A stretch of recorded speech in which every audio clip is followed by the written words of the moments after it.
A day in my life here in Saudi Arabia. Friday, day off. Ano pa nga ba? Siyempre, linis time.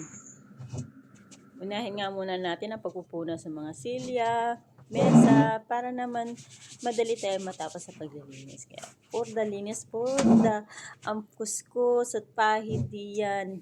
Diba may pagkaway pa at pagsayaw pa.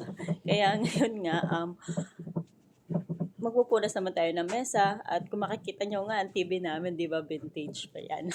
Luman-luma. If I may bagong-bago. Pero hindi namin ginagamit yan kasi nga may kanya-kanya kami mga cellphone or mga gadget na pwede namin gamitin dito. Kailangan nga punasan maigi kasi dito nga sa Saudi malikabok. Although nakasarado naman yung mga bintana namin, hindi namin masyado binubuksan, pero talagang sobrang gabok. Gabok kasi disyerto nga dito, di ba?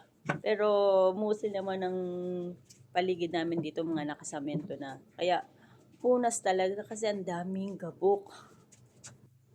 Gabok ba? Or whatever, basta dust in English.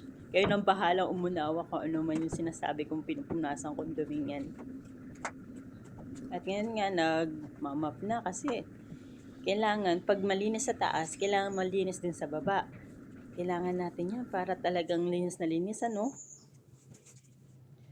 Nagmap tayo sa salas, ngayon sa dining table naman. Siyempre, kailangan linisin din natin yan kasi dyan tayo kumakain. Minsan nga, tumatambay pa.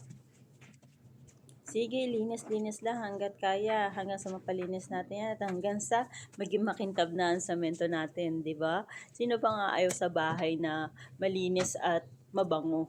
Siyempre, wala namang may gusto na mabaho ang bahay natin at saka madumi, di ba? Kaya nga, kailangan natin maglinis. Tapos ngayon, dito naman tayo sa kusina namin.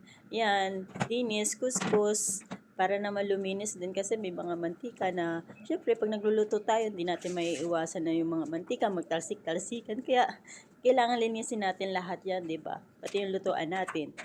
For the linis, mapping tayo, di ba? O, linis, kuskus, diyan, sige. Linisin mo maigi hanggang sa mapagod ka, hanggang sa kumintab lahat.